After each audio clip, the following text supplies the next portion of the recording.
Welcome to Unplugged Podcast, where Jesus is at the center of every conversation. Join us as we explore the teachings of Christ and the impact on mental health, spirituality, and everyday life.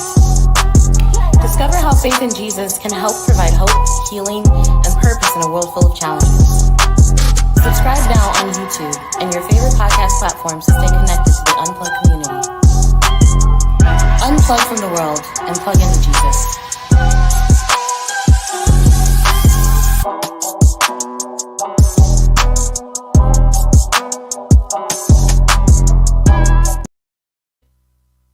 Welcome to Unplugged, where we critically discuss the intersectionality between mental health, faith, and politics. I'm Jasmine Garrett, mental health enthusiast. And I'm Dr. Kelley. And we thank you for your time, mental health warriors. First, I want to give a shout out to all of the mental health professionals. Shout out to my therapist for keeping me on track this week. Shout out.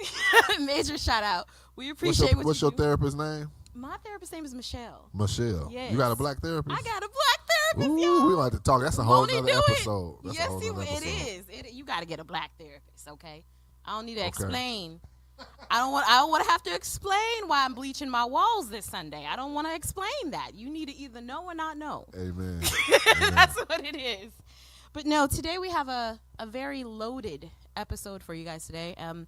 If you have not watched episode 1 and 2, this is where you understand how and why Pastor Kelley and I are in these seats fighting the good fight for mental health. Amen. We did a lot of being transparent in our past episodes, so hopefully the link to episodes 1 and 2 will be available underneath this one, and you'll be able to check that out and hear more of our stories. But today's episode is Saved and Sane. What a title. Saved and Sane. Saved and Sane. Wow. I know, it's going to be a little deep. It's going to be a little deep today, but I'm ready for it. You ready? Yes. All right. We're going to start off with what will become a regular occurrence moving forward with Unplugged series. And we're going to talk about our mental health moment of the week. Okay? And just in case you are curious, mental health warriors, of what a mental health moment is, it's a moment that you had where you had to take a minute and gather yourself and use all the tools and all of the Holy Spirit to make sure that you stayed in your right mind. Wow. And if you haven't had that moment this week, God bless you. Amen. And I pray it's not coming. But if you have, I think you can relate. So I'll start us off with our mental health moment. Okay. So I am a proud owner of a lovely 16-pound furry serial killer. I have a cat. His name is Polani. He's amazing. Polani. Not yes. Pilates. Polani. Polani. Okay. Yes, it's Hawaiian. Okay. Don't ask me how he got his name. It's the most unchristian story, and I will not be telling that on camera. No? Okay. But yes, that is his name. And so I've started to incorporate working out into my daily routine. I brought a vibration plate, and I've started, working out. And the time that I would typically spend, petting him and spending time with him, I'm now spending on this vibration plate in the morning. And I'm going to say about 4 days straight, I would wake up to see that he, first of all, when I get on the vibration plate, he would just sit there and stare at me, like just in my face. And I'm like, okay, this is weird. But at night when I would come home from work, I would notice that he would vomit on the vibration plate, on it, right? So this is 4 days in a row. I'm like, okay, wow, Polani, you're being really petty. But all right. And then it was about Friday morning. He didn't vomit on the vibration plate. He vomited on the carpet. And I was like, okay, maybe you're not being petty. Maybe I actually need to take you to a vet. So, of course, I had to fight to get him in because it was last minute. But I fought. I fought for my little guy to get in there. And I was like, listen, we just need to know what's going on. He's fine outside of him just throwing up a lot. And maybe we just need to figure out, do a blood test. And they're like, oh, well, maybe he has pancreatitis. Oh, he does. He has pancreatitis. He's had it for years. So if it's that, you really don't have to charge. Pancreatitis. It is a swelling of the pancreas. In a cat. In a cat. Okay. I got you. Anytime. Yeah, this is good advice for anyone out there that has a cat and you're like, oh, I love my cat so much, I want to give him everything he wants. Give him the gravy, give him the fried chicken, girl. He about to have pancreatitis, right? And you ain't gonna like what that bill look like. Anyway, what I'm trying to tell you is, I went to the vet. And I said, he has pancreatitis. You don't have to do all the blood work and all the extra. You gotta charge me all that. Right. He has it. Just give him the medicine for it. And like, oh, ma'am. We gotta check for everything. But do you? Because we already know he has it. Right. And they're like, no, we can't let you leave here unless we check for everything. And I'm over here looking at her like, I was like, okay, so how much is checking for everything gonna cost? And she's like, oh, you love your little guy. Oh, that's about half. You love him, right? Yeah. You want to make sure he's good. We got to do our job, so it's gonna be like $450. Excuse me. Oh yeah, well he would have had pancreatitis at home. So I'm over here looking at my little bank account. I'm like, Jesus. Oh yeah, he would have been. At home. And she all up in my face. Well, you got him. You got to make sure he's okay. That's what hilarious. if it's something else? And I'm just like, Jesus, take the wheel. But no, I had to breathe. I had to take a little minute. I had to breathe, count from 10, and pull out my card. Still hurts, Pastor. I'm not okay. But I had to do what I had to do. So that was my mental health moment. I'm still financially recovering as well as mentally because it was a lot. But yeah, that was where I was at. What about you? Well. I could give you one. Okay. It wasn't the cat, but it was the plumber. Not and the that plumber. was yesterday. So, but I ain't gonna get into that. We need to know what happened with this plumber. Well, it was just unnecessary. I mean, it was just a bill that was I wasn't looking forward to paying. But that wasn't a mental health thing. It wasn't. Okay. But it could have drove me crazy if I let Easily. Let me see. Well, I can't quite. I'm not gonna say there was nothing that triggered. I wasn't triggered. Okay. But I did wake up a couple days this week, not really feeling good, like 100%, like really, really light. Okay. When we talk about the gray, being in that gray area, and I worked through it, got some things done, but it was just, I knew I was in the throes of something. Couldn't quite know what it was or, where it come from. But, I live in a constant gray. So it's not really nothing new, but it probably was just a little deeper and wider this week. Is it more lethargic or? Oh yeah, it's more lethargic. Yeah, more lethargic. Yeah. When you're dealing with bipolar 2, 2 is the more depressive side. I don't really have manic episodes or anything, but it was, I wasn't feeling 100%. I think if on a scale from 1 to 10, 1 being the lowest of the low, and 10, because when you go to the doctor, they give you that. They say, I'm very familiar. So if I was in front of the doctor and I was doing that mental health test, from 1 being the lowest, 10 being, oh man, everything is perfect, I say maybe about 3 days this week I was at a 3. Ooh, okay. 3, like negative 3. Not the negative 3. Oh, Jesus. So yeah, but I got out of it. I stuck to my routines. I worked out. I exercised. I took my medicine. I, did all of my stuff that I normally do. Prepare for my sermons. I did all the stuff I normally do. The routines. I didn't let anything knock me out of my routines, but it was still dragging. It was like I had to will myself to do those things. But I was happy that I did them. Of course. And I didn't give up. So. Well, you're accomplished. Yeah. So that's the beautiful part. Amen. Because an accomplishment in the face of adversity is beautiful. Yes. For sure. 100%. So now we're going to move on to our glimmer moment. And just in case you're curious, what the heck is a glimmer moment? Well, a glimmer moment would be the exact opposite of a trigger moment. So this would be a moment that actually made you happy in a circumstance that really was a highlight of your week. So I am curious. I'll let you start first. Was there a moment this week that particularly was special and happy for you? There was a couple of them. Okay. You know, I'm kind of different though. You know. Oh, tell me more. I can get happiness off of watching, like, I can a funny meme or something that's just hilarious that just have you in stitches laughing. Mm-hmm. I've seen a few of those that really that was really hilarious. My wife said some nice things to me, but I really needed to hear it. That was like a glimmer moment. She's like the most caring person though. She's like super caring. That's what they say. You're very blessed. That's what they say. I'm a little jealous. I don't get to spend as much time with her as you. But whatever. Yeah. We'll see. Maybe we'll spend time together. We'll see. I'll hold my breath. Yeah. Aunt Sheila popped up on me. That was good. That's still considered this week.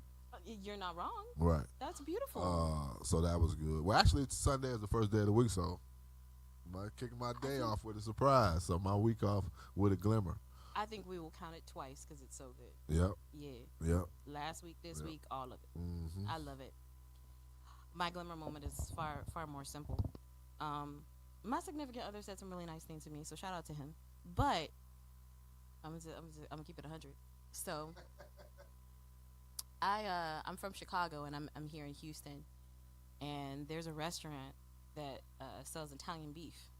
Okay, if you're from Chicago, you know what an Italian beef is. Don't play with me. So anyway, I was trying to order it online and get it delivered, and I realized that there was no place for me to tell them that I don't just want it wet, I want it soaked. Okay, I want my Italian beef soaked. Yes, you don't know nothing about that. But anyway, really not only did I want it soaked, but I wanted them to put some melted mozzarella cheese on it, and there was no option for me to tell them communicate this, right? So I placed my order on Uber Eats, and I called the restaurant. I'm like, hey, I just placed an order, and I didn't see where I could add melted mozzarella cheese. I didn't see where I could, say that I want it real soaked. And she was like, okay, what's your name? And I said, Jasmine. And she said, yeah, Uber Eats doesn't have it on there. And I was like, yeah, I'll pay for it. I'll give you my card number. She's like, I'll do it for free for you. No problem. Because wow. God is good. Okay? All the time. Did I have a melted mozzarella cheese with hot peppers soaked on my Italian beef? Yes, I did. And it was wonderful. Wow. I regret nothing. I regret absolutely nothing. What a glimmer. It was wonderful. So in other words, with the glimmer, we can find hope and joy and things in some of the smallest things. If we're looking for them. If you ain't even got to look. Okay. You ain't even got to look. It's there. It is there. Amen. God is good. But I think the point of us discussing these things is really processing and accepting both of these instances, whether it be a mental health moment or it be a glimmer moment. Accepting and processing both are valid and essential to your health, your mental health. So I appreciate having these types of discussions, and I think that they're somewhat relatable. And if you have a mental health moment or if you have a glimmer moment, take a little bit of time, assess, figure it out, see how it made you feel, learn something from it if possible. But I think that that's really good advice moving forward to keep yourself on the right track. Amen. So, in the vein of saved and sane, we wanted to talk a little bit more about mental health. And I guess I'll start by asking you a question, and I'll give my 2 cents. But how can you identify if your mental health is suffering and you need help? Like, what would you say are the common signs that something is just literally not right? Well, for me, clutter. Like sometimes if my life will mimic what's going on the inside. So I'm typically a very organized person. Mm-hmm. I like to be clean, and I'm very particular about certain things. But if my side of the room is starting to get a little chaos, clothes start to pile up, things like that. Mm-hmm. That's a sign. Okay. Also, for me, to be totally honest with you, like I said, when you deal with the degrees of the depression that I deal with, and for how long I've been dealing with it, so for years I lived in a constant depressive state, where some people have bouts, like they'll have a depression for 4 days and then it's gone. Yeah. Most people think that, they might get sad for something and then it's gone, and then maybe somewhere down the line it comes back. But my normalcy was the rare. Like, I'll have normal days, 2-3 days. Yeah. So when you're living like that and that's your normal, when it starts to get really bad that's when you start to notice it. So for me, a bad day, if I'm not doing all of my routines, if I'm not working out, taking my medicine, therapy, all those different types of things, suicidal ideation will start to increase. Definitely. Yeah. Not the plotting, not the planning, not just the doing it. Of it. Yeah. Maybe things will be better off if I'm not here. 100%. Maybe the pain will stop if I'm not around. Yeah. So that's for me. That's how I know when it's starting to get bad. Yeah. But at that point, it's almost too late. So clutter, that maybe some irritability. I'm a very easygoing guy. Yeah. And very loving and very approachable. People can come, but I can be very irritable. If I get irritable about first of all, it's a lot of stuff that get on my nerves already. And I'm already, and then when like I said, when you get older, things start to get on your nerves and filters start to go bad, things like that. So I got that already, so I ain't tripping on that. But little extra stuff will start getting on my nerves, and then it making me very irritable. I'm not snapping on nobody or nothing like that, but yeah, that can get on my nerves. Okay. Yeah. So what I will say is, with suicidal ideation, it's a little tricky for us that are Christians, because for us within our faith, it's true. When we pass on, we won't be in pain anymore. We would be with our Father. So it's not like we're thinking something that isn't real or isn't true, or not, at least not according to our faith. The trick is, hello. Yeah. I'll speak more into it. The trick is, or not the trick, but the mission of our faith is to bring heavenly aspects to earth through our faith. That is the goal. So that doesn't mean that every day is going to be perfect. That doesn't mean that you're not going to go through pain, but it does mean that when you do go through it, you have a resource that is spiritual and eternal and reliable and filled with love. So I know that categorizes us, especially with our mental health professionals, that we do have suicidal ideation, but it's more so of a longing to just be one with our Father, and that's what every Christian wants, right? So if that's what it is, and all of us are suffering from the same suicidal ideation. And the thing is, the longing to be with the Father is not error, is not wrong. It's not. The wrong thing is the premature. Right. It's God's timing. It's God's timing. Not ours. Not ours. Right. And that's where the devil likes to steal, kill, and destroy the destiny. Right. Yeah. Because that's what it is. Like, the truth is you don't want to die. You just want the pain to stop. Amen. That's the truth. Amen. There's not a person that's suicidal who's just like, oh my gosh, I'm just so excited to die. Oh man, once they do it, I bet they be like, man, I wish I could take it back. You know what? They do have those videos on different spaces, YouTube and different spaces, of people who survive those types of things. Yeah. And in hindsight, they're like, I wish I would have never done that, or whatever, or, so yeah. Yeah. Was there an opportunity for you to make your life better versus this drastic choice? And I don't know if that's a question that everyone takes so seriously before they get to that point. And they should.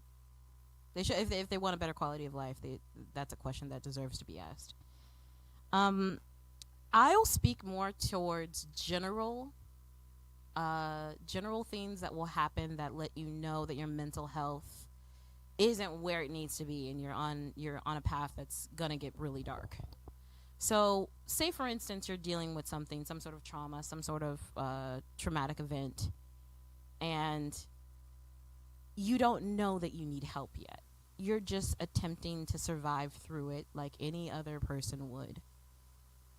When you know that it's gotten out of hand, or one of the signs that it's gotten out of hand, is your sleep pattern will be affected. And when I say your sleep pattern will be affected, it's in a negative sense. You're either not able to sleep, you're not sleeping at all, which has consequences in itself with your body and your mind, or you're sleeping too much. And when I say sleeping too much, I am not attempting to invalidate people that work 72 hours and go to sleep for 16. That is not me attempting to invalidate your need for rest, your body's need for rest. What I'm saying is you are resting and you're not sleeping. You are physically in the bed. You've been in the bed for 21 hours and you are still thoroughly exhausted. The Bible calls that weary. You are weary. That you're not even getting the rest that you're attempting to attain. That is a negative change to your sleep pattern. And when I say that that's your first sign, it's the sign that starts bleeding into all of the other signs. Because without sleep, your brain and your body doesn't have the chance to recuperate from the day before. And it is a compounding effect. And eventually it will start affecting your mind and your decision makings, and your rationality will start to diminish. And that happens sooner rather than later. So, unfortunately, for the people that are having that scenario and they're like, okay, something's not right. Well, the first thing that they'll do is try and self-medicate. I don't need to talk to anybody. I don't need to do anything. I don't need to go and get help. I'm going to just take this, do this, and I'll be fine. I'll get back to where I'm trying to be. A little nightcap here and there. Something. Take the edge off. It's different for everybody what they'll try to self-medicate with. Right. I ain't gonna speak no words. THC. I got you. I ain't mad at it.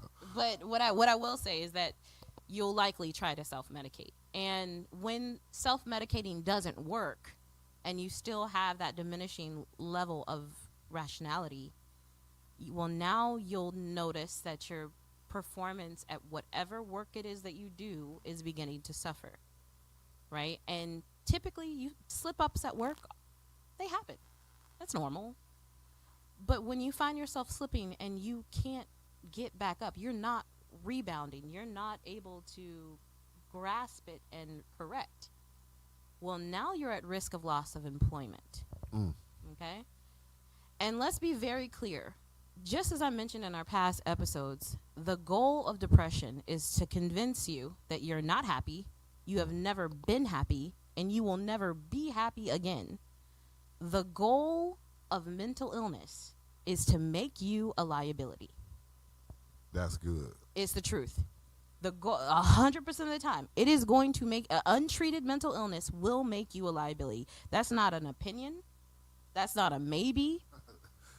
That's an experience. That is a not only a lived experience, but it's 100% factual. That's right. If you ask any mental health professional, that is the way it ends. How you become a liability, well, that varies, right? You might end up being homeless because you can't keep a job anymore, right?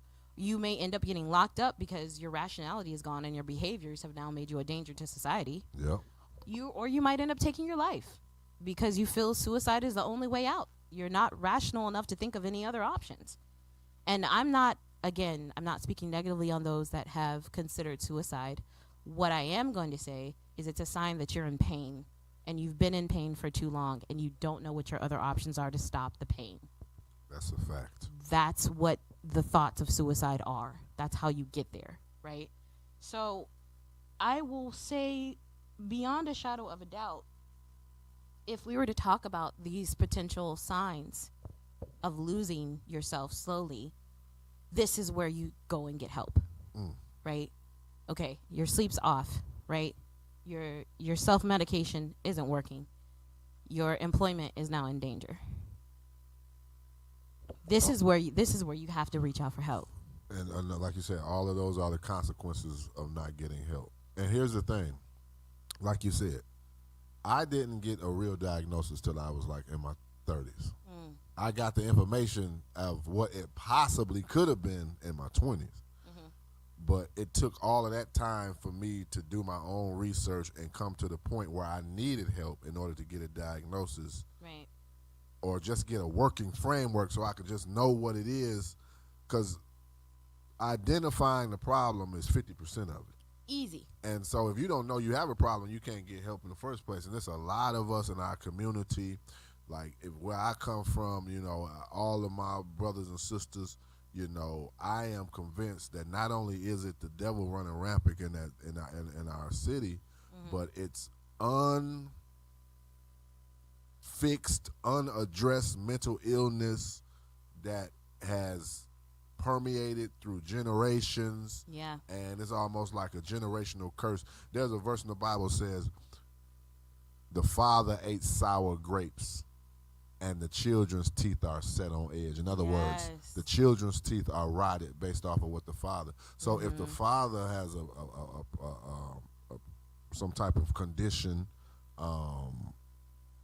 with mental illness and things like that, it increases the likelihood that that's probably somewhere down the line in the bloodline, and then people just, Uncle Teddy just crazy. He just like to drink. Right. Why? Well, let's think about it. Uncle Teddy was a star basketball player, star football player coming up. He was the homecoming, this and that. He was the city's best. The best kept secret. Everybody thought he was going to be the president of the United States. Soon as he graduates, a few years later, it go down the drain. And now when we see him, he's on the corner. He's drunk. He's drinking. He ain't left his mama's house, this and that. 100%. Why is that? Why isn't anybody asking that question? Like, why isn't there more people asking that question? He never got the help. He never. That's the problem. Again, it's designed, mental illness untreated is designed to make you a liability. 100% of the time. I come from two mentally ill parents, one of which it was a genius, the other was arguably a genius. We're talking about two people that had outstanding careers in front of them. My mother was going to be a doctor. My father was IT for the city of Chicago, working for Mayor Daley. So when I say that, he plugged in. He was plugged in. Right, but none of it makes you exempt from this level of experience with your mental health. If you don't take care of yourself, if you're not taking it seriously, if you're not asking yourself these questions, if you're not waking up in the morning and checking yourself in the mirror, you're at risk. You are not impenetrable to this. No matter your intellect, no matter your connections, and especially no matter your arrogance for not wanting to believe that something could be wrong with you. Yep. That's not realistic for anybody. Yeah. But yeah, so if we were to talk through the consequences of not getting help, like I said, it's going to make you a liability. If you are on the street, well, now everyone's hopefully is going to try and help you. But we'll swing back around to that in a minute about our attitude towards people that are less fortunate on the streets. We'll swing back around to that. But you're not able to maintain your independence, right? And if you want a life that has the potential to make you the happiest, if you want to live your best life, preserving your independence is going to have to be paramount. That is powerful. If you can't preserve your own independence, how are you going to get that life? You think somebody's going to hand it to you? So what does that mean? Right. Preserving your independence, like for somebody who's watching, like, I know what you mean, but what does that mean? So again, untreated mental illness, eventually it makes you a liability. You will end up not able to work, and now either your family or your friends are going to have to figure out how to support you. And likely they're having to figure this out because you're unwilling to go and get help yourself and help yourself literally.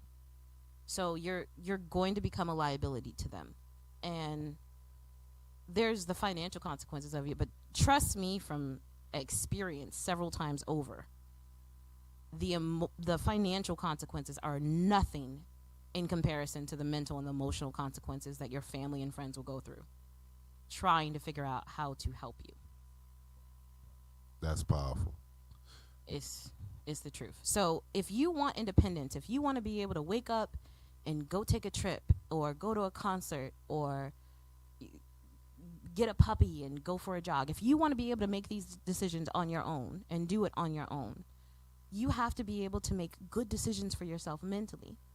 Because the minute that you stop and you start destroying yourself, your family and friends that actually love you and care for you, they're going to step in. And the autonomy that you had, the independence that you had to get up and do that is eradicated. Is gone. Yep. And I'll put it to you like this, because there's more out there than just the idea of mental illness and it dissipating. There's the people that try to self-medicate and did it wrong and made their mental health worse. Yep. Right? So then we start getting into the crack and all that type of stuff. Yep. Something happened. They didn't get help. They thought they could help themselves. They picked the wrong way to help themselves, and now everybody is in trouble. Yep. Right? But when we talk about that as a scenario, what I'm attempting to communicate is you have now either made yourself a liability to your friends and family, and say that you don't have friends or family. You're now about to be a liability to the state. Because you're either going to get locked up or you're going to take your own life, which means you are both a liability of your friends and family and the state. Because now we got to figure out what to do with the body. And I'm really tired of seeing specifically people that look like us, doing car washes and fish fries trying to figure it out when they're grieving. When we could have just had focused conversations about helping. Yeah, I mean, you're totally on the money, but that's the reason why we're having these conversations, or we will be having these conversations, because these are the things, that people want to hear. They want to hear the truth. You know what I'm saying? They don't want it sugar-coated. They want to hear it from people who look like them, sound like them, and going through the exact same thing, or has come out of it. Absolutely. Yeah. So I mentioned before, one of the most popular routes with untreated mental illness is it leading to homelessness. If we're to look at, locked up versus suicide, the most popular route would be the homelessness. And we need to have a talk about how we are one of the richest countries, and we have a certain negative disposition to the people in this country that are less fortunate. We need to talk about it. We got to talk about it. I got to talk about it because I was a part of that demographic. So I have an intimate experience with understanding what that life is. And it's high time that we break down the demographics of what makes up our homeless demographic. Yeah, I was part of that demographic as well. Right. Mm-hmm. So you're never too good. Most people in the U.S. are about 2 paychecks away from having that same experience. Well, I actually saw something online that said if you got $5,000 saved in your bank, that you are doing better than 85% of the world's population. If you got $5,000 in your bank just sitting there, you are doing 85% better than. I mean, you're doing better than 85% of the whole world. I know a little bit about finance, and when he says in your bank, this is important because somebody's going to hear that and be like, "Oh, I got $5,000 in my 401k." That's not your bank, honey. Right. That's not your bank. We're talking about liquid cash. Yep. You can reach cash and grab money. It. Reach and grab it. Yeah. Yep. Right. So. Oof. Yeah. That's another podcast is why the financial landscape of the U.S. is so tipsy-turvy, but we will save that for another. Right. We'll save that for another podcast. But what I will say is we do need to talk about the demographics, and I'm going to break it down for you right now because there's a lot of ignorance, and that ignorance has bred a lot of dismissiveness and even hatred, and neither is okay. Yeah. Neither is okay. Let's start with who makes up the bulk of the homeless demographic. And there's about 5-6 categories of who makes up this demographic of the people that are less fortunate on the street. But number one, and sadly number one, and that's why you're seeing this at the bottom of this podcast right now, it's our veterans, okay? And if we were to talk about our veterans, we do need to talk about how the bulk of these veterans that we're seeing on the street are actually Vietnam veterans. And yeah, they're older. Had several wars since then. Several. Yeah. But here's the sad, tragic story about how they ended up on the street, okay? Vietnam veterans came back to the U.S., and they found a population that was not pleased with what happened. And then they found themselves trying to get their benefits, okay? Back then, we didn't know a term for PTSD. There was no term as PTSD. This is a modern phenomenon of understanding how the human brain works and responds to extremely traumatic events. And because we didn't know what PTSD was, there was no benefit and there was no urgency surrounding what was happening to our soldiers mentally at that point. So they go and they try to get their benefits, and just like with anything with the government, where there was red tape. Our bureaucracy is limited. We don't have enough people processing at the amount of speed to cater to all the people that it needs to cater to. And if anybody is looking to try and get government benefits in any way, shape, or form, the experience that you're going to have is it's going to be delayed. Yep. You're likely going to be told no. Denied. Right. You're likely going to be told no, and they're not likely to even have all of the correct data, despite whether you submitted it or not. So you stop. Yep. And because that is the experience of what happens when we apply for benefits, so often what the average person will do is they will take that L. Oh, the answer was no. And they will keep going about their life. Yep. And it will be bad. Which makes their life easy, which makes the bureaucratic folks' life easier because you said no. Because you said no. Mm-hmm. Okay, I'm going to let you know a little secret. The normal operating procedure for government benefits is for it to automatically be the no the first time. That is actually very normal. If you ask a person that's applying for Social Security disability, they are 100% disabled. Their doctor said they're 100% disabled. They applied for Social Security disability. They were told no. Not because they weren't disabled, but just because that is the normal operating procedure in most government bureaucracies. Tell them no the first time. If they really want it, they better apply again. This was not something that was widely understood with our Vietnam vets. Not only was it not widely understood, they mentally didn't have the capacity to continue with the wherewithal to keep applying and applying for benefits. And even for the people that were approved for their benefits, which were slim, but even for the ones that were approved, it took so long to get them their benefits. By the time they received them, they were already on the streets. Yep, and then at that point, that back pay stuff don't even matter. It didn't even. Where you gonna send a check to? So I know we're gonna talk about the different different demographics that make up our homeless population. So you mean to tell me that if we look at it like a pie chart, the biggest piece of the pie of homeless is veterans. More than runaways. More than anybody else, it is veterans. Wow. That were untreated for their PTSD. They were our brave soldiers that went over there and protected our freedoms. For whatever war, if you don't agree with it, that's fine. I don't have a dog in that fight. You ain't got to agree with every war. So, let me ask you this then. When we talk about PTSD,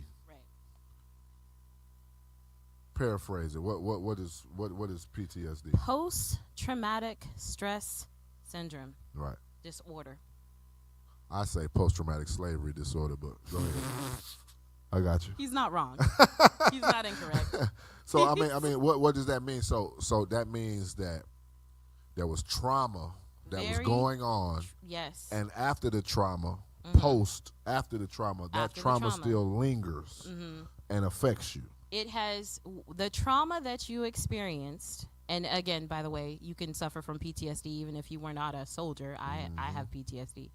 But what it's attempting to express is you have a multitude of disorders. PTSD is not one single problem. PTSD is a multitude of problems. You are suffering from depression because of what happened. You are suffering from anxiety because of what happened. You may suffer from hallucinations because of what happened. You may suffer from actual sweats, like physical changes in your body because of what happened. You may have mental fog because of what happened. You may have memory loss because of what you might not literally even remember what happens per se, but your body remembers. Man, look. Right? I put the remote control down and it's gone forever. Okay. You know what I'm saying? Okay. I walked into this room. What did I walk into this room for? What was it? I don't know. So let me ask you this. So when that happens to you, what do you do to get back? Like, What do you do? When like say you walk in this room and you like, man, what did I come in here for? Mm-hmm. What do you do to get yourself back to what you was? What do I remember? What do you do? Okay. Like me, I count. I'm like 1, 2, 3, 4. No, 5. absolutely not. You're gonna laugh, but I'm gonna walk back to the room that I came from and pray to the Holy Spirit that He reveals to me. Retrace my steps. I'm gonna retrace my steps and see if it leads me to where I was supposed to be going. That ain't gonna work for me. Because I'm just going to be further. Because I'm going to forget why I went back into that room. No.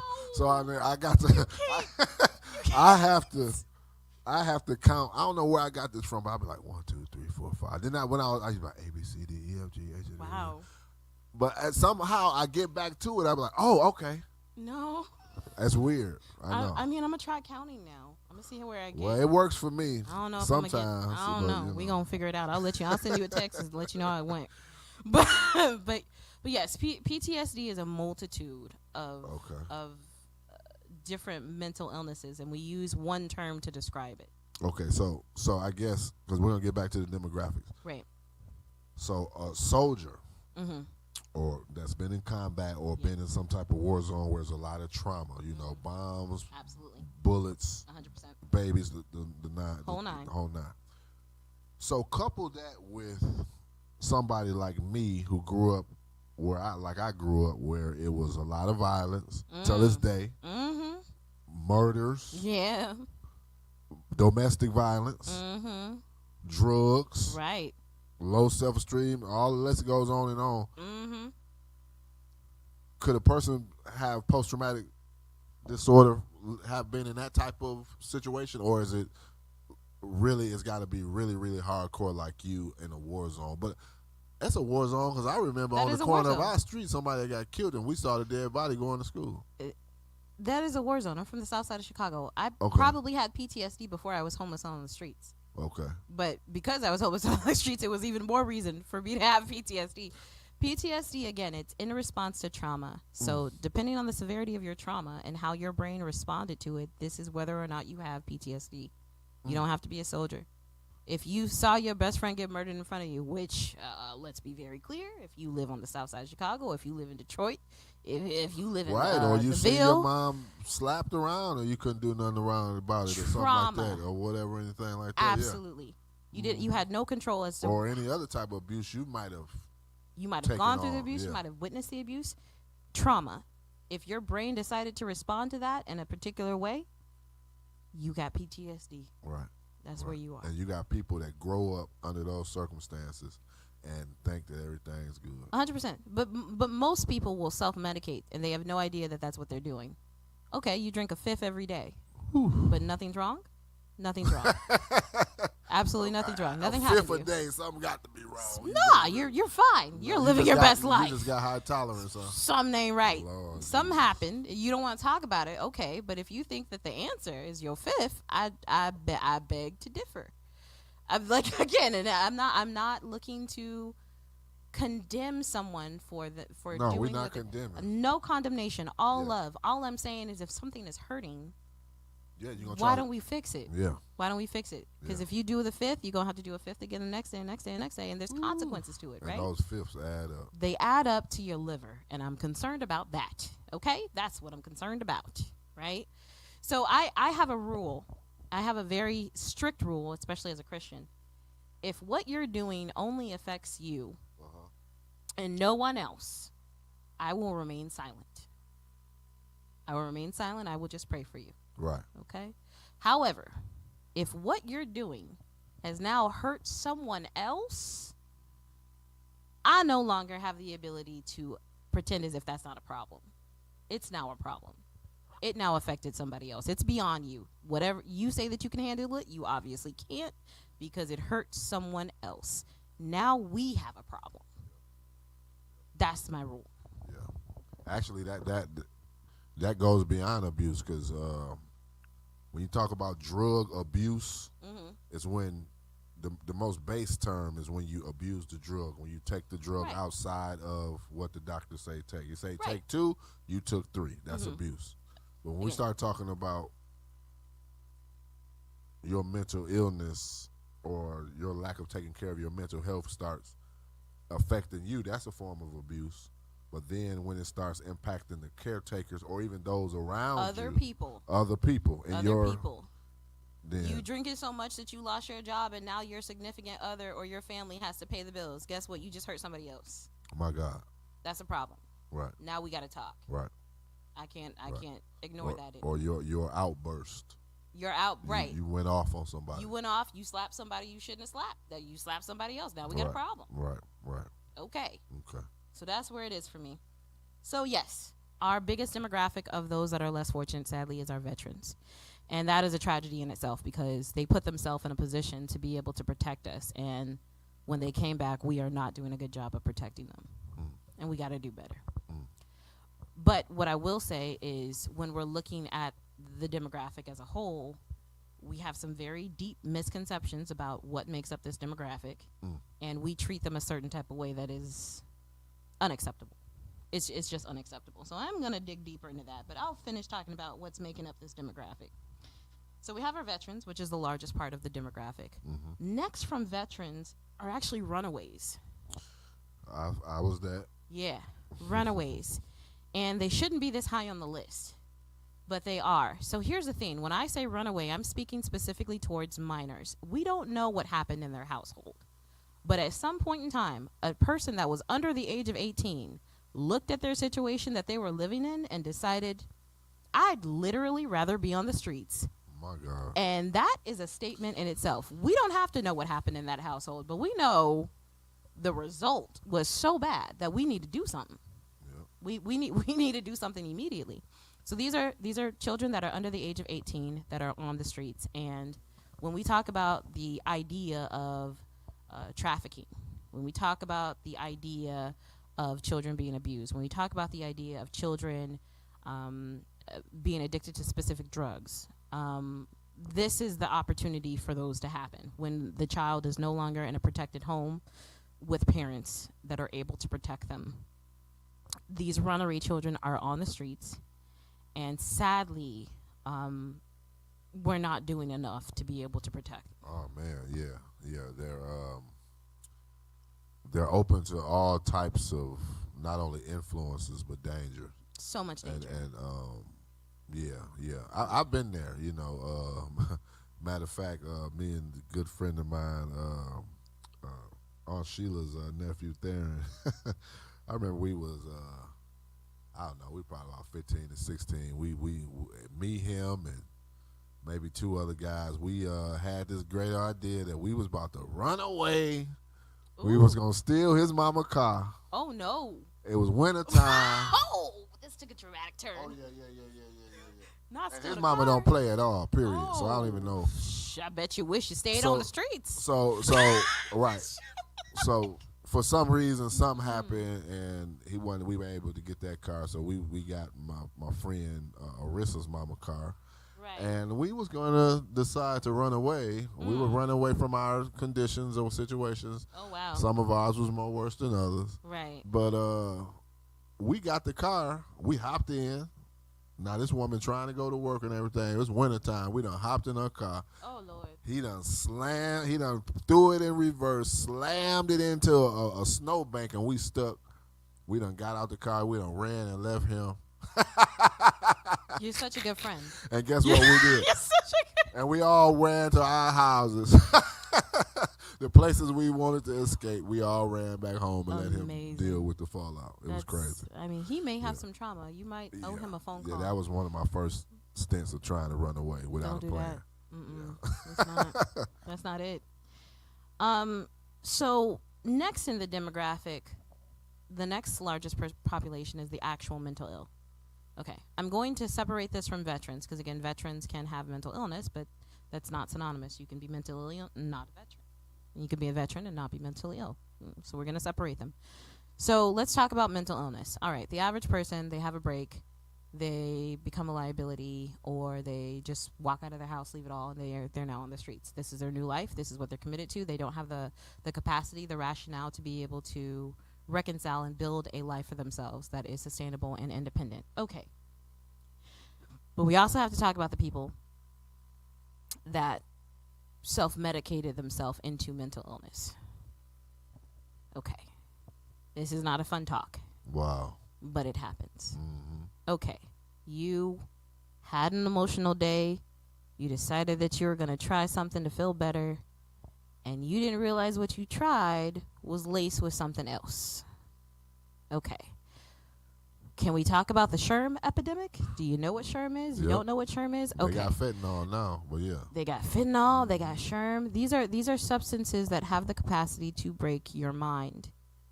Everyone doesn't respond the same to the same type of drugs. That's why you have a doctor that gives you a specific prescription after he takes your blood pressure and he checks your blood and he checks how much you weigh to understand what specific drug has the best shot of responding well to your body. And even then they do follow-ups to see, hey, how's that drug affecting your body? Does it hurt? Are you itching? Are you throwing up? Talk to me, right? So there's a science behind what drugs you as a person should be taking to the nth degree, and they are doing a lot of guesswork on the front end, and then you realize the consequences later. Trust me, as a person that has had several negative effects to medication, I would know, okay? There's a science to them figuring out what drug works for you. So for you to be so bold to go and find a average Joe on the street to sell you something that's supposed to make you feel better. But here's the thing, though, and so I don't want to get off topic. Right. But here's the thing. Mm-hmm. When you start getting help, we're talking about those who are without help right now. Right. This is the reason why they're on the street, because they're not getting the help that they need. Mm-hmm. But when you start getting help, and part of that help is medication, that medication might not be right. The first 3, 4, 5, 6 types of medications that you try, that they put you on, it might not work. And that's not an excuse to not do anything about it. It's definitely not an excuse. But I can figure it out. I can see how people say, you know what? She's subscribing me to these pills, but when I take these pills, it has this effect on me. Right, right. Man, I'd much rather go ahead and smoke this, what I've been smoking, because at least I'm chilled out, but I ain't got to deal with this and this. 100%. And it's a game. I mean, it's not a game, but it's something you got to go through until you get that right fit. That's it. Okay. I'm really tired of everybody assuming that the answer is a one size fit all. It's not. No, your medication alone is not the answer. The self-medication that you're doing alone is not the answer. Sometimes just bothering your pastor via text message every night is not the answer. You are going to need to find a way to combine several things and build a life that supports your mental health. It may be a little bit of Western medicine. It may be a little bit of Eastern medicine. It may be a little extra spirituality. You might have to do a couple of affirmations in the mirror, but you're going to have to mix all these things together to support your mental health in a way that gives you your best shot at life. There's no one fix. There is one of these things are not going to be all that you need.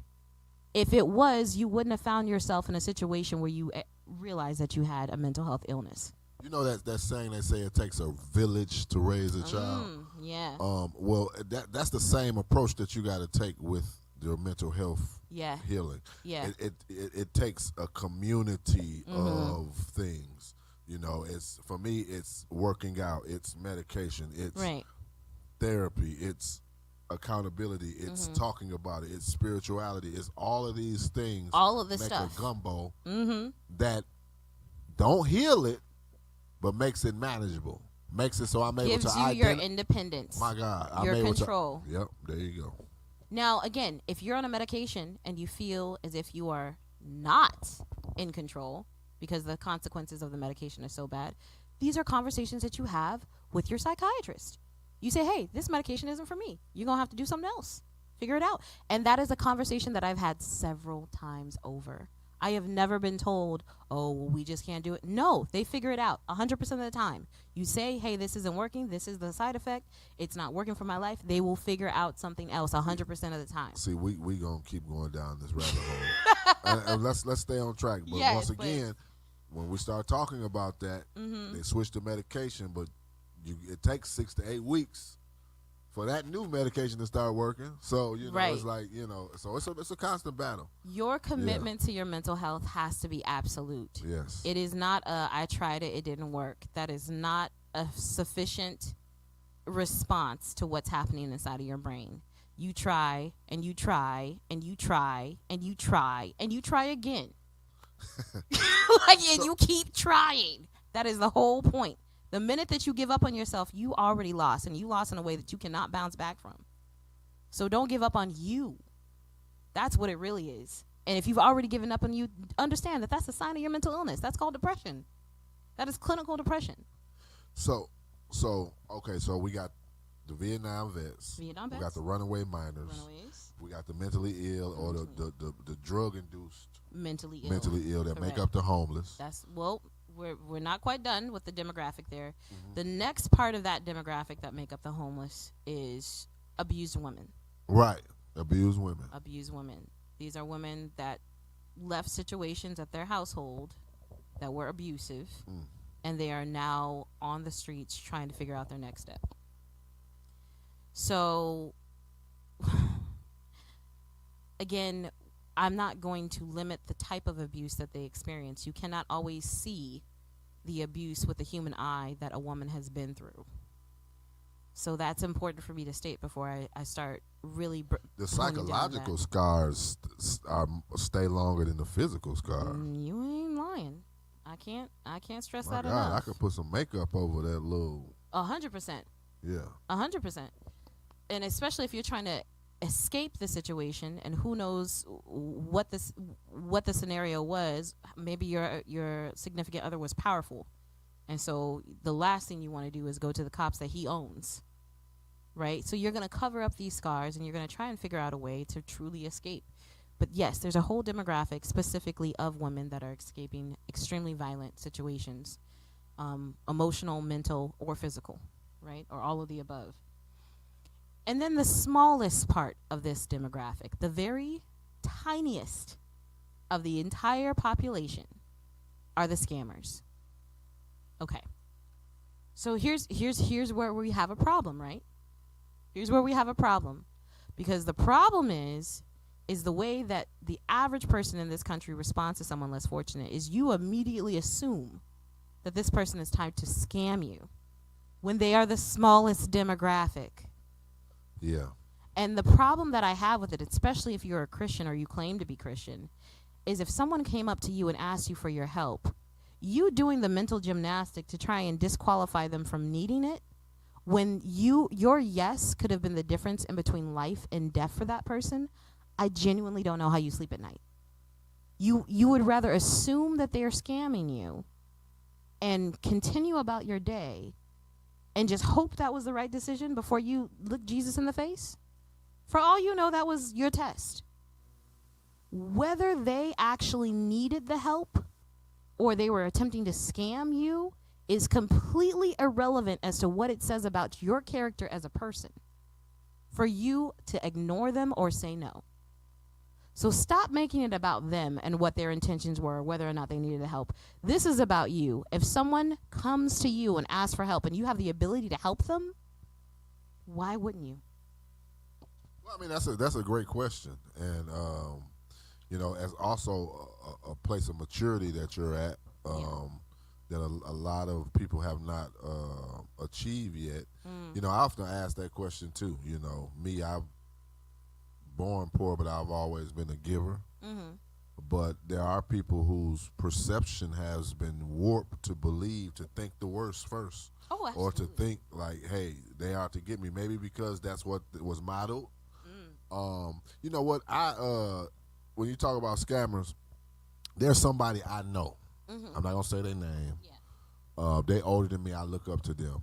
Right. And they was telling me this story about, they was going through some tough times. Mm-hmm. And this person, I mean, they get money or they know how to get money. You know what I'm saying? And they've always had money.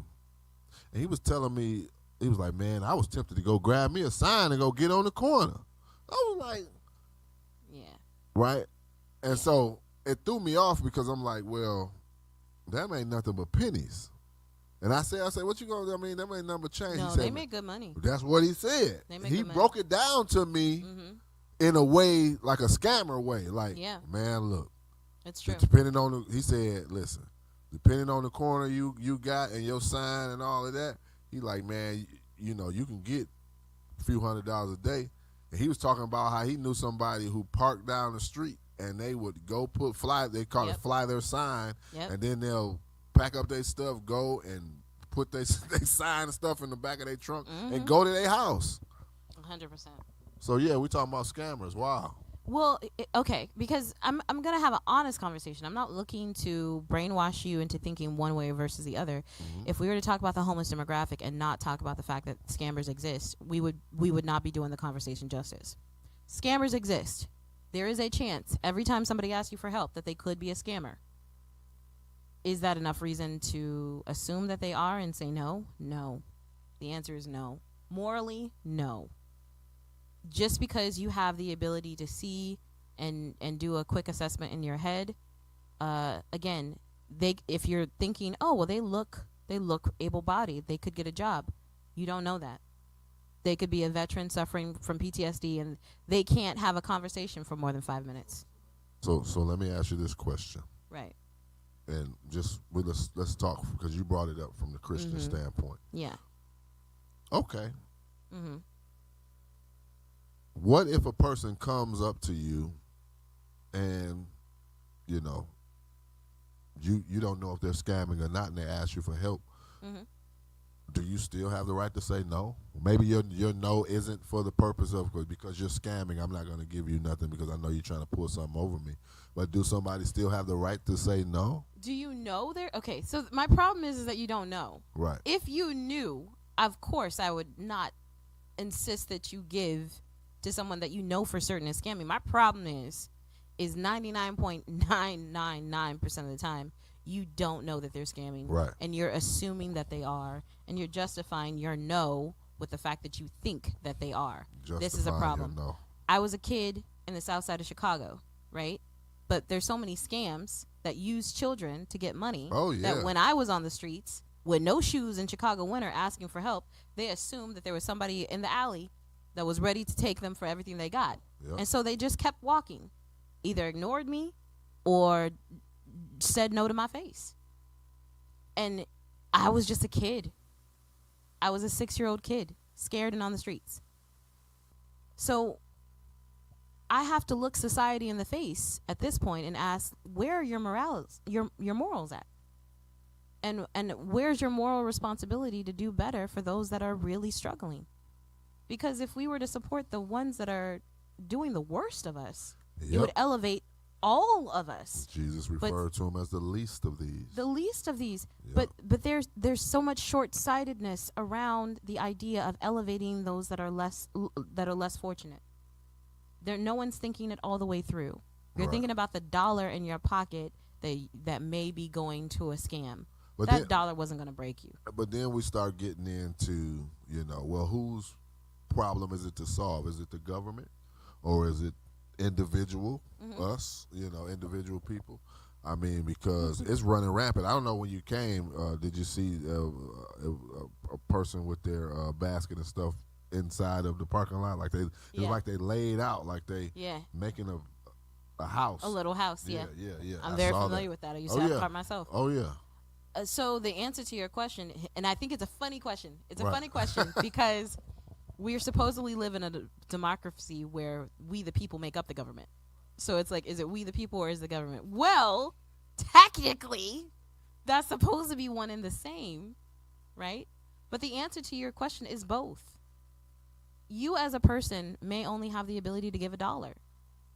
And so if you can, you should. If you can't, don't. And I want to be very clear about this. There are some people where, somebody came and asked you for help and you literally don't have it. You're behind on your bills. You got $10 in your pocket and that's enough gas money to get you to work. I am not talking about you.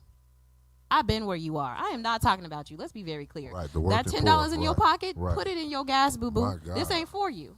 This is not for you. But for the person that got that $5,000 in their bank account, this for you, boo. Yeah, you need to hear me. Take a cotton swab, clean out your ears. This is for you. Yeah, if you can, you should. If you can't, don't. Very simple. Amen. I promise it's not overly complicated. Amen. But to answer your question, you are your brother's keeper, whether it be our government or whether it be a person on the street. You as a person on the street, you give what you can if you can. You as a government, ought to be ashamed of yourself. You was one of them good Christian folks. Ought to be ashamed of yourself. Man, they gonna see you coming. They can see you coming a mile away. They can't wait. I got a chip on my shoulder. They can't wait. They can't wait till you pop up like, get her. She gonna give us some gold. She look like she gonna give us some. Don't put me in front of Congress because I got some words. All right, and I might need saving after I say them. but I'm gonna keep it real. So what are the most common objections to getting help? Yeah. So speaking more on the preventative factor, right? How do we stop from getting to the place of homelessness or suicide or being locked up, right? Mm-hmm.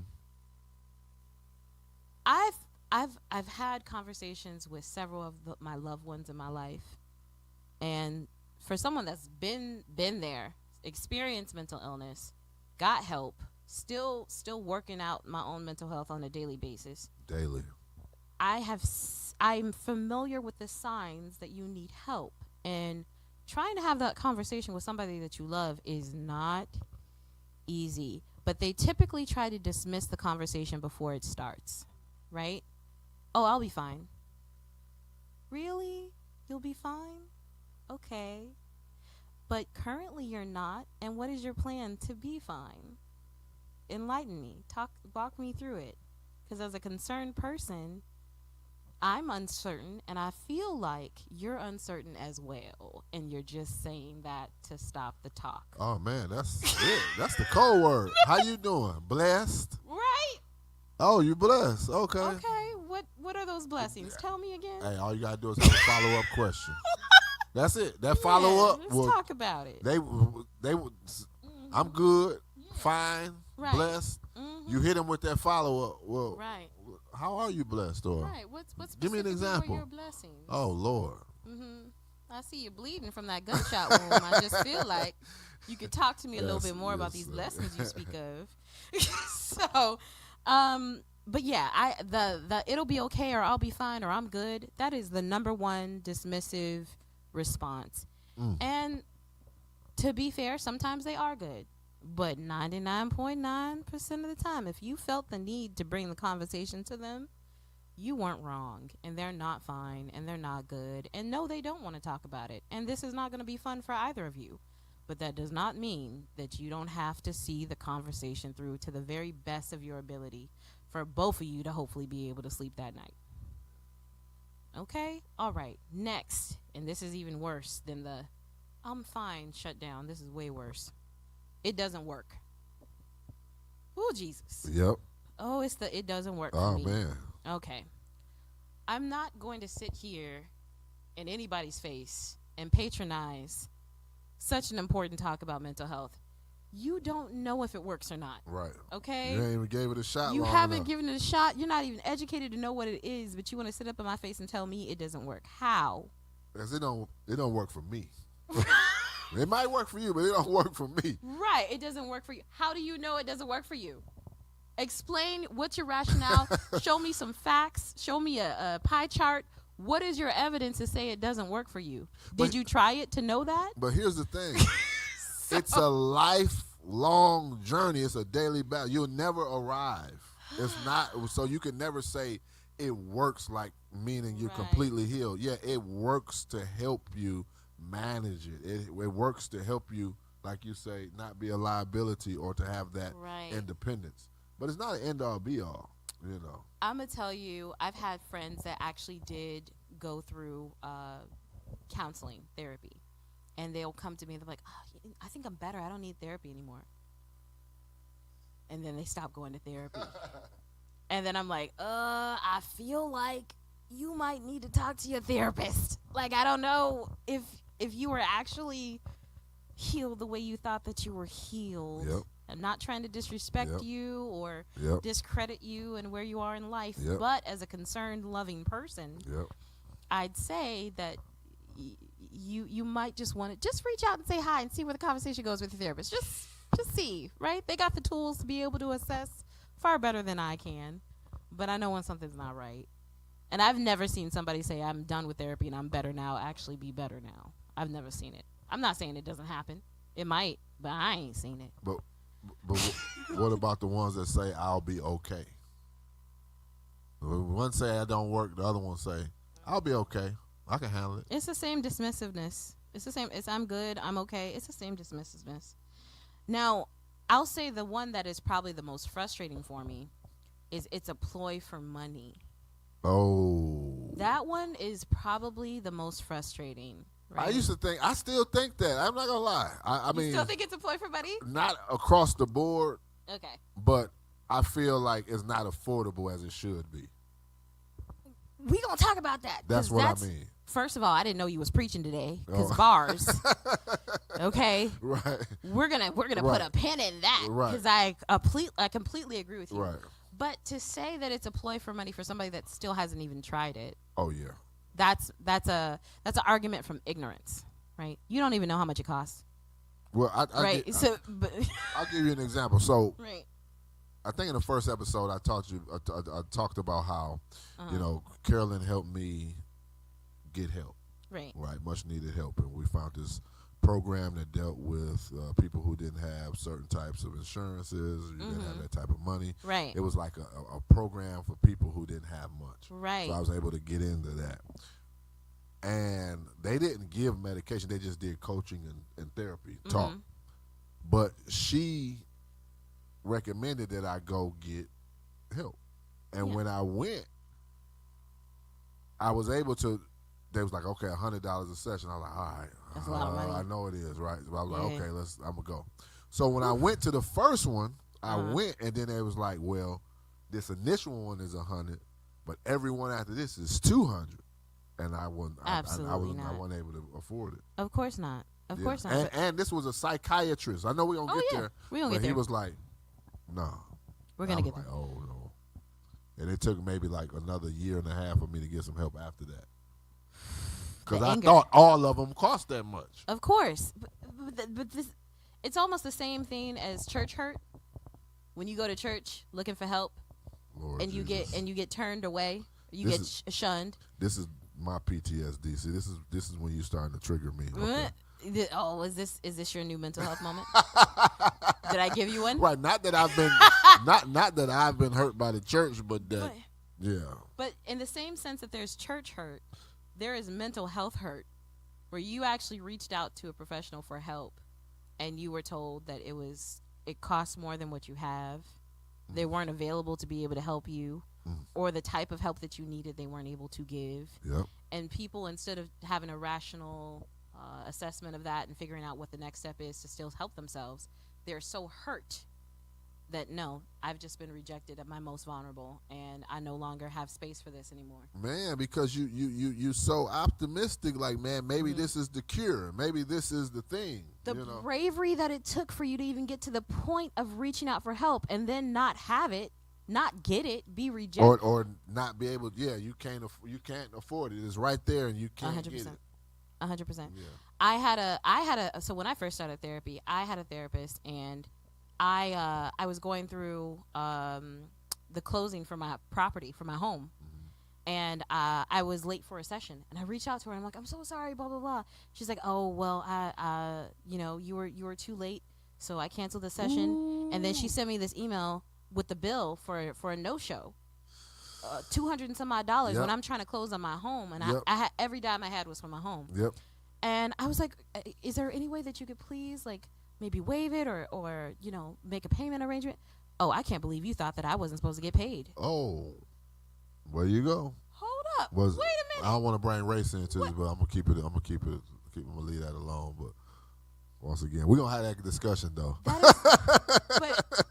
But we need so much more from our mental health industry. Money should never get in the way of you helping someone. In the same way, when somebody strolls up into an ER because they need help, you're not allowed to let that person leave unless they are stable, regardless of whether they have insurance or not. We need to keep that same energy within the mental health space. Amen. It does not matter what insurance they have. It does not matter if they have enough money. It does not matter if they don't have a debit card or a credit card.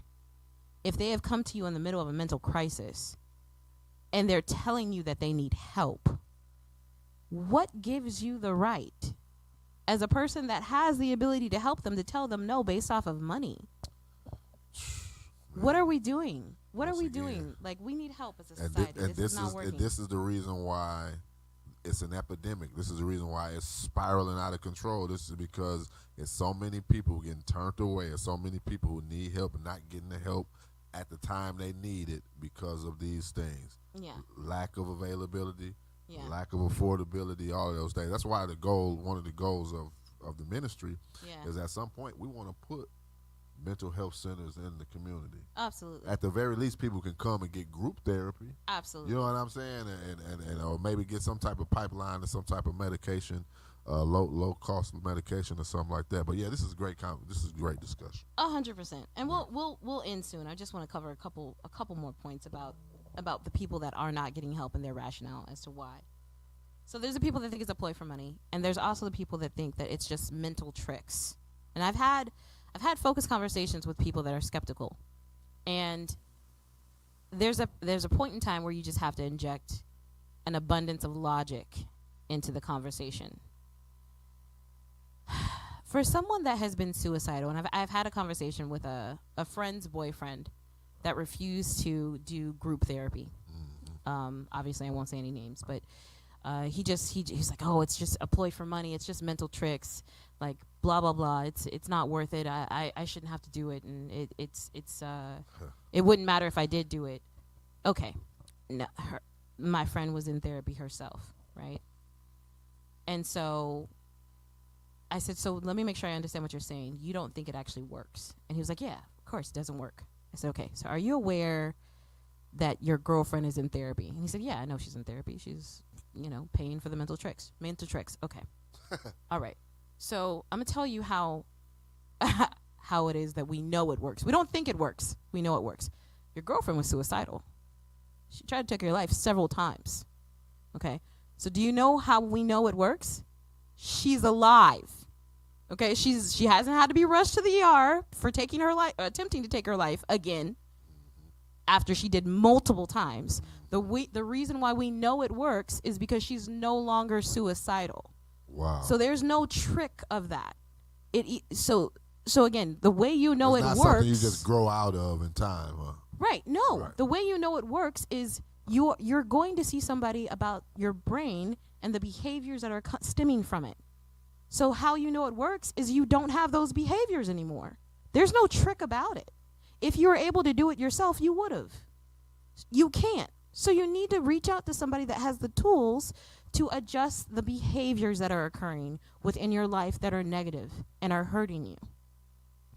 Either it worked or it didn't. There is no trick. There is no ploy for money. You paid for that type of service, and you reap the results of it. Okay? Now, if you don't have the money, that's a separate conversation, because quite frankly, you shouldn't need it, and we'll get to that in a minute. But to say that it is a trick or to say that it's a ploy, this is an argument from ignorance. You literally have no idea of the realm that you're attempting to comment on. How do I know that mental health treatment works? Okay, I was suicidal. I'm currently not. This is your answer. This is very simple. Right. And the reason why I'm not is because I decided to get help. And here's the thing. Most people that come to those type of conclusions, it's not a conclusion that they came to upon themselves. It's something that they heard and they're parroting it. 100%. 100%. Yeah. So the last point that we'll talk, and this is just us trying to make sure that we educate people on the difference between certain types of help. So another point that I've heard as to why someone didn't want to go and get help is, I don't want to be medicated. Okay. So this is a fundamental misunderstanding. Mental health treatment is a spectrum. You have counselors. Yep. You have therapists. Yep. You have psychiatrists. Yep. Okay. You have then you have psychotherapy, which is a whole different. That's over here. Regardless, you can go and see a counselor without going to see a therapist. You can go and see a therapist without going to see a psychiatrist. The only person that gives out medications is a psychiatrist. A therapist cannot write you a prescription. Yep. Neither can a psychologist. Neither can a psychologist. None of these people. The only person that can write you a actual prescription is a psychiatrist. If you have not signed up to be treated by a psychiatrist, you are not getting medicated. Right? Unless you go to the MD or somewhere. Even then, they would send you to a psychiatrist. Right. They can't do that.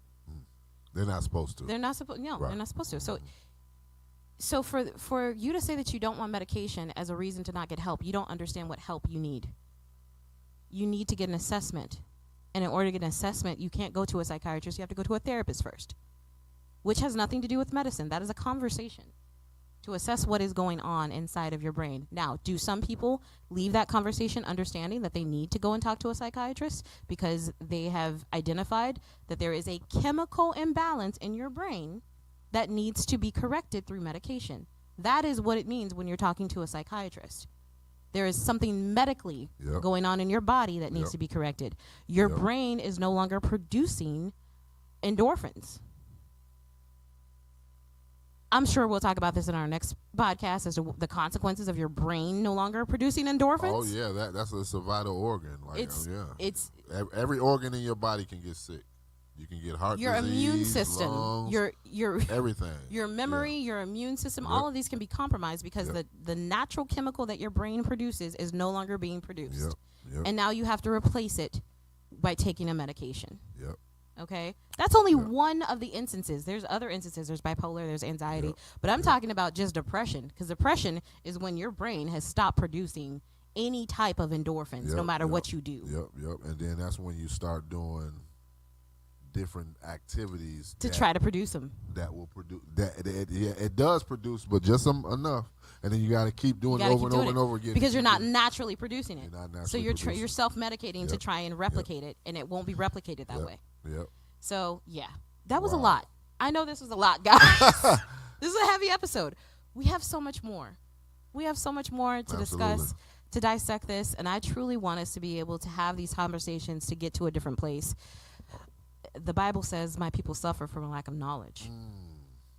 So we're bringing this to you. We're fighting the good fight with these words and these sentiments, and we're sharing them with the audience, and ultimately looking to build a community of mental health warriors that understand how important mental health is, that understand that there is a faith-based community that has a responsibility to you, that understands that there is a political community that has a responsibility to you.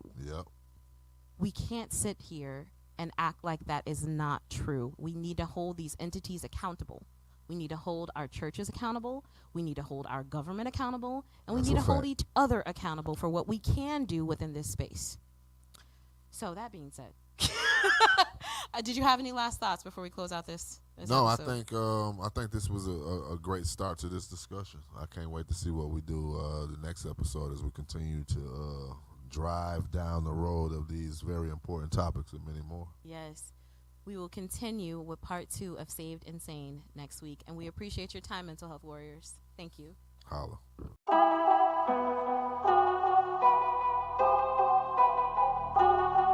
Welcome to Unplugged Podcast, where Jesus is at the center of every conversation. Join us as we explore the teachings of Christ and the impact on mental health, spirituality, and everyday life.